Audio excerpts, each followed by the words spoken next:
پھیلایا جائے، سارے انبیاء تک پیغام پہنچایا جائے، مسجد اقصی میں سارے قطاریں باندھ کر میرے نبی کے منتظر آپ پر سلامتی بھیجتے رہے، درود و سلام کے گجرے پیش کرتے رہے، آپ کے انتظار میں قطاریں باندھ کر کھڑے رہے۔ میرے نبی لجپال سرکار کے لیے سارے انتظامات جب مکمل ہو جاتے ہیں، اسرافیل بھی ہے، اسرائیل بھی ہے، میکائیل بھی ہے، جبرائیل بھی ہے، یہ چاروں مکرم ملائکہ جو ان کی ڈیوٹیاں ہیں، ایک لمحے کے لیے بھی ان کو اجازت نہیں ملتی، ایک گھڑی کے لیے بھی انہیں فرصت نہیں ہوتی کہ اپنی عبادت، اپنی ڈیوٹی سے روگردانی کر سکے یا اپنی ڈیوٹی کو چھوڑ کر کسی اور کام میں مشغول ہو جائے۔ کسی کا کام ہے کسی کی روح قبض کرنا، کسی کا کام ہے لوگوں تک رزق پہنچانا، کسی کی ڈیوٹی ہے کہ سور پھونک کر زمین کو ملی امیٹ کر دینا، اور سید الملائکہ جبرائیل امین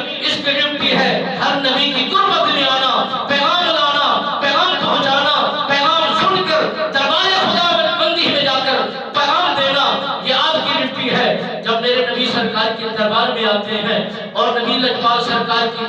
حالت کو دیکھتے ہیں، کیفیت کو دیکھتے ہیں کہ آپ آرام فرما رہے ہیں، اب بیدار کرنا چاہتے ہیں، اب وہ آرام کی حالت کو دیکھ کر اٹھانا چاہتے ہیں کہ انہیں سلام دیا جائے، پیغام دیا جائے کہ خدا آپ کو سلام دیتا ہے، ساتھ ہی ملاقات کا پیغام دیتا ہے۔ ابھی یہ بات سوچ و بچار میں ہے، خدا نے پیغام بھیجا کہ اے جبرائیل نہیں دیکھوں گا کہ جن جن نبیوں کی قربت میں تو آتا جاتا رہا ہے اور تو سید الملائکہ ہے، ملائکہ کا امام ہے، اگر تو میرے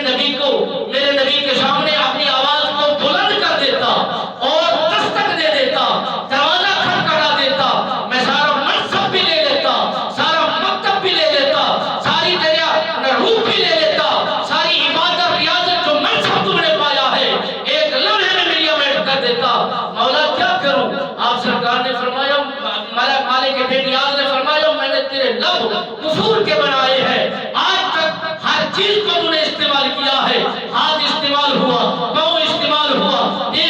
آنکھیں استعمال ہوئی ہے، یہ ہونٹ میں نے اپنے محبوب کے قدموں کے لیے بنایا ہے، ان میں میں نے ٹھنڈک کو رکھا ہے، آج انہیں ہونٹوں کا امتحان لیا جائے گا کہ میرے آقا مولا صلی اللہ علیہ وبارک وسلم سرکار کے متعلق یہ فرمایا جا رہا ہے کہ آپ نے انہیں بیدار اس انداز میں نہیں کرنا کہ دروازے کو دستک نہیں دینی، آواز کو بھی بلند نہیں کرنا، مولا پھر کیا کرنا ہے؟ آپ سرکار کو میں کیسے جگانا ہے؟ میرے قادر مطلق نے فرمایا کہ تم نے میرے نبی کے تلووں کی طرف آنا ہے، اپنی پیشانی اپنی جھکانی ہے، میرے نبی کے تلووں پر ان کفور کے لبوں کو لگانا ہے، جیسے ہی تمہارے لب میرے نبی کے تلووں پر لگیں گے تو ان کو ٹھنڈک محسوس ہوگی، تو وہ بیدار ہوں گے، جیسے ہی بیدار ہوں گے پھر سلام دینا، ساتھ ہی پیغام دینا کہ مالک بے نیاز تمہیں چاہتا ہے، ملاقات کا وہ